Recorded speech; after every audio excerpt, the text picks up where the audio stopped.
E as tempestades que atingiram o litoral norte de São Paulo neste final de semana deixaram a região sob alerta, com bloqueios em rodovias e moradores ilhados. De acordo com a Defesa Civil, Ubatuba foi a cidade com maior volume de chuvas em todo o estado. Conversamos agora ao vivo aqui no Jornal da Manhã com o tenente Matheus Roncato, oficial de operações do Centro de Gerenciamento de Emergências da Defesa Civil aqui do estado de São Paulo. Tenente, muito bom dia para você. Obrigada pela gentileza de nos atender. Qual é o balanço nesse momento, né? Principalmente dessa região de Ubatuba? Qual a situação por lá? Essas pessoas, como a gente viu agora na reportagem, né, que precisaram ser retiradas de suas casas e pernoitaram nesse abrigo temporário, já vão conseguir voltar para suas residências na manhã desse domingo? Bom dia a todos que nos acompanham. O balanço, né? Lembrando que a gente está com um gabinete de crise, né, instituído aqui no Palácio dos Bandeirantes, aqui na sede da Defesa Civil, desde quinta-feira, que foi a data que nós divulgamos o aviso de risco, já com uma previsão dessas chuvas intensas para todo o estado de São Paulo, em especial para o litoral norte. Só para a gente ter uma ideia, nos últimos 3 dias em Ubatuba, aí no município que a gente está vendo essas imagens, choveu mais de 300 milímetros somente nos últimos 3 dias. O esperado da chuva para o mês inteiro, para o mês de abril inteiro para o município é de 200 milímetros, ou seja, em 3 dias já choveu mais do que o esperado para todo mês. Então, nós tivemos, ao longo, né, nos últimos 3 dias, mais de 20 municípios que registraram ocorrências, desde deslizamentos, alagamentos, quedas de árvores, e a situação mais crítica foi realmente no litoral norte por conta da intensidade dessas chuvas. Felizmente, nós não tivemos nenhuma ocorrência com vítimas e na data de hoje nós acabamos de atualizar, fazer contato com a Defesa Civil do município lá de Ubatuba. As águas já baixaram, os bairros que estavam ilhados, principalmente o bairro Folha Seca, onde estava uma situação mais crítica, que os moradores estavam ilhados, já retomaram o acesso ali. Então, provavelmente essas famílias que pernoitaram na escola já devem retornar para suas residências ainda nesse domingo. Seguimos acompanhando, monitorando e pedimos para a população também acompanhar as atualizações aqui através dos canais oficiais do governo do estado de São Paulo e das mídias sociais da Defesa Civil. Tenente, bom dia. A gente sabe que não estamos mais no verão, inclusive nós tivemos essa queda na temperatura neste final de semana, mas de qualquer forma muita gente acaba descendo mesmo aí para viajar para o litoral e, é claro, toda a movimentação do próprio litoral. Queria que o senhor atualizasse então a questão das estradas, os acessos aí para o litoral norte e demais acessos aqui no estado. Nós temos algum bloqueio, alguma interrupção? Perfeito. De acordo com as últimas informações das concessionárias, nós atualizamos pela manhã também com a CCR, então a rodovia Rio Santos, que tinham alguns pontos de interdição, já foram todos liberados. O caminho, principalmente no Rio de Janeiro, a situação lá no estado do Rio de Janeiro ainda é um pouquinho mais preocupante. Mas aqui no estado de São Paulo, todos os pontos da Rio Santos que estavam interditados já foram liberados e permanece ainda a interdição da Serra Antiga da rodovia Tamoios. É um procedimento de segurança que a concessionária faz sempre que atinge uma determinada quantidade de chuva, então é feita essa interdição preventiva para justamente evitar, por conta do risco de deslizamento, evitar alguma ocorrência grave. Então a Serra Antiga da Tamoios ainda está interditada e para aqueles que viajam, né, tem a opção do sistema comboio no sistema Pare e Siga pela Serra Nova. Bom dia, tenente. A minha pergunta é se existe previsão de mais chuva nos próximos dias nessa região e, se sim, qual a orientação para as pessoas que estão lá em Ubatuba e nesses municípios afetados?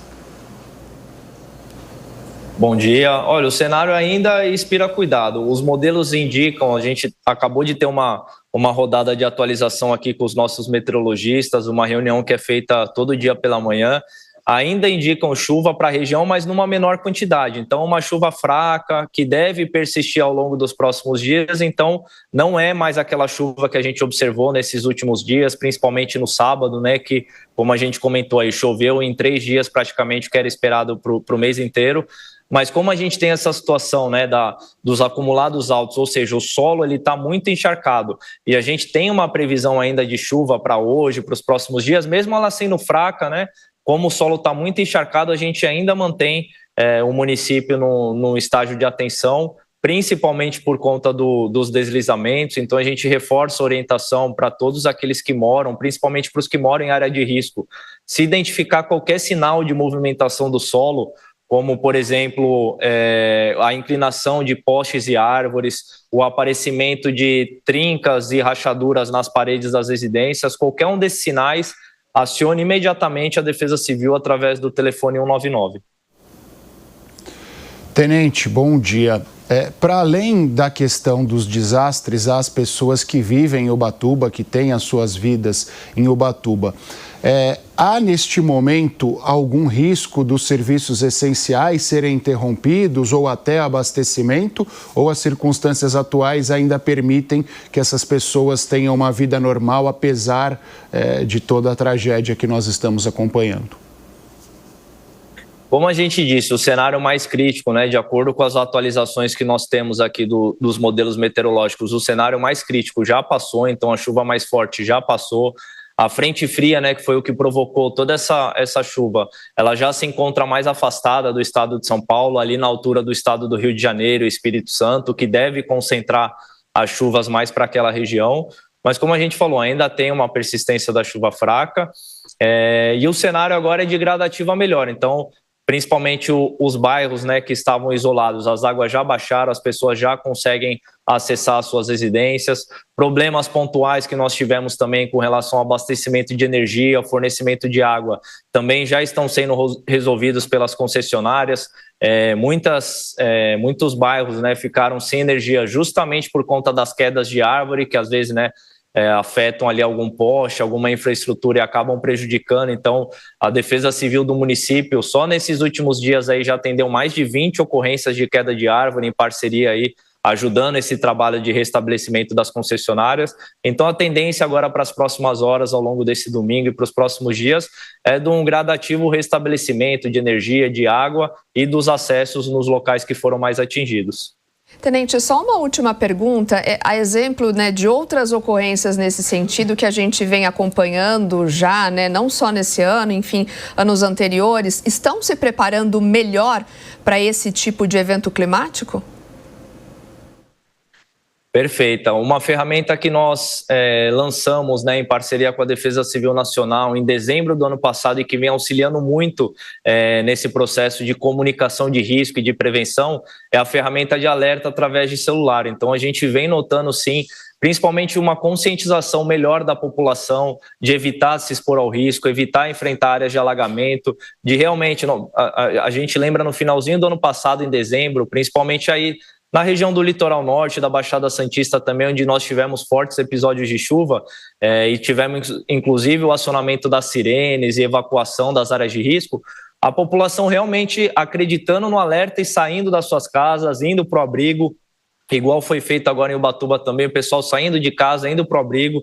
Ainda não são todas as pessoas, então a gente pede, né, reforça sempre, para sempre seguir, acompanhar os alertas da Defesa Civil, seguir as orientações, mas a gente já percebe uma mudança na cultura da população, principalmente nessa questão da percepção do risco, no entendimento dos alertas, em acreditar nas mensagens da Defesa Civil, em cumprir as recomendações dos agentes, e a gente pede que realmente isso seja feito, porque se há algum alerta para aquela região, se há alguma recomendação de um agente, é porque um risco grande foi detectado. Então, felizmente, como a gente falou, né, nesses últimos dias, em que pese a grande quantidade de chuvas, as dezenas de ocorrências que nós registramos aí nos municípios, felizmente nós não tivemos nenhuma vítima. Então, isso é um balanço que nos permite entender que essa comunicação, né, essa prevenção vem funcionando e vem conseguindo salvar vidas aqui no estado de São Paulo. Conversamos com o Tenente Matheus Roncato, oficial de operações do Centro de Gerenciamento de Emergências da Defesa Civil aqui do estado de São Paulo, a quem eu agradeço mais uma vez pela participação aqui hoje. Obrigada mais uma vez, portanto. Até uma próxima. Obrigado, contem com a Defesa Civil.